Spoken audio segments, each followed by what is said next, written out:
You can fool some people sometime, but you cannot fool all the people all the time, Mr. Ruto. You can only fool some people for some time, but you cannot fool all the people all the time, Bwana Ruto.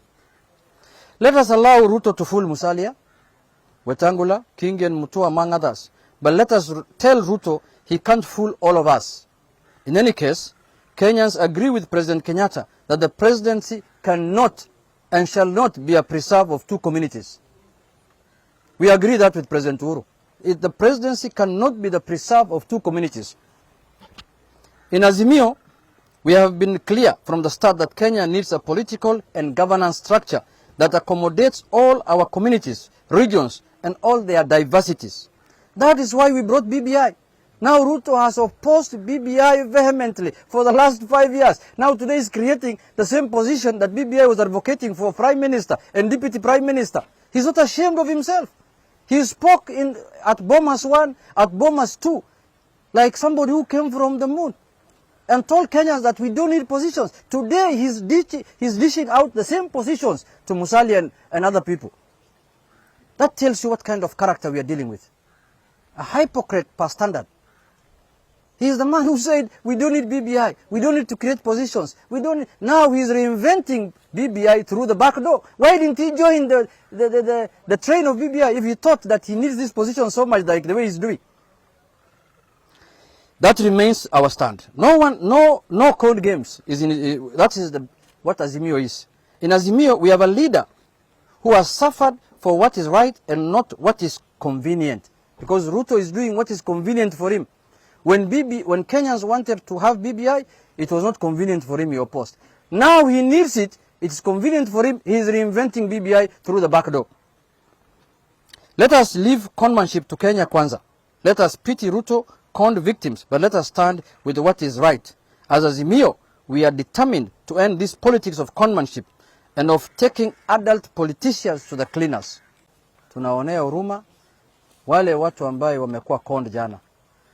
Tunaonea hao huruma kwa sababu hawa ni viongozi ambaye tunawaheshimu. Ni viongozi ambaye walidanganywa ati sisi hatutaki BBI, si hatutaki vyeo, tunataka kusaidia mama mboga, tunataka kusaidia mama sijui boda boda. Unapewa cheo ambaye haiko kwa katiba. Musalia Mudavadi unapewa cheo ambaye haiko ati 14 days after Ruto is elected, who told him Ruto will be elected, he is going to do an executive order to appoint Musalia Mudavadi.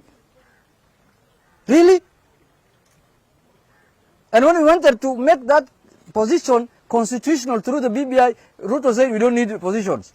We want to serve the common people. We want to help do services to the people. We are not interested in positions.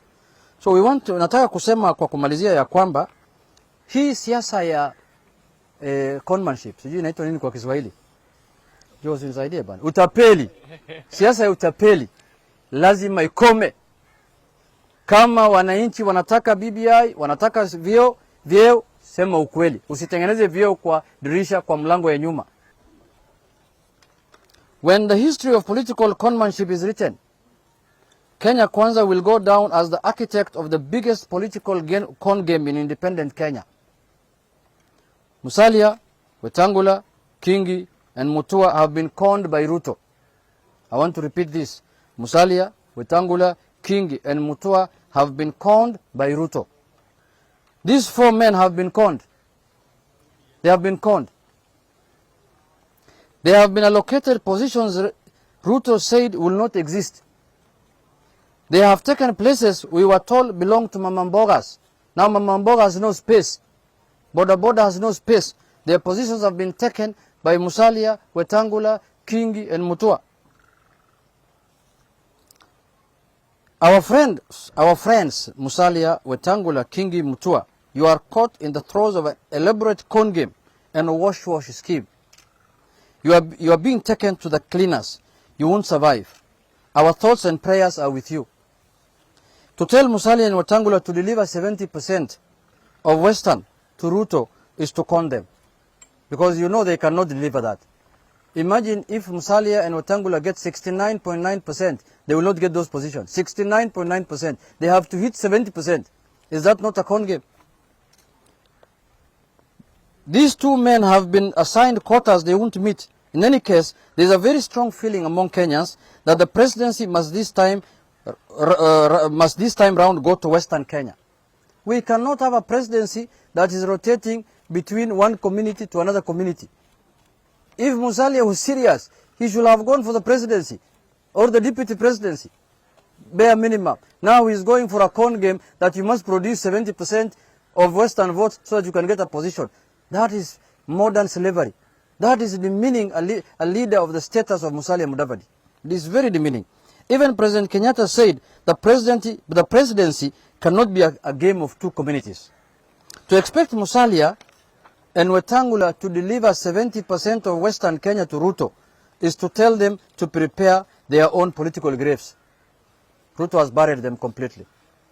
To force Alfred Mutua, of all people, to deliver 35% of the Kamba votes to William Ruto is to ask him to be conned and taken to the cleaners, because he cannot afford more than 10%.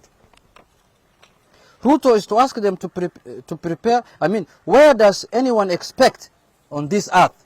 Where does anyone expect on this earth Governor Kingi to get and deliver 50% of the cost people if he cannot deliver even Kilifi to Ruto?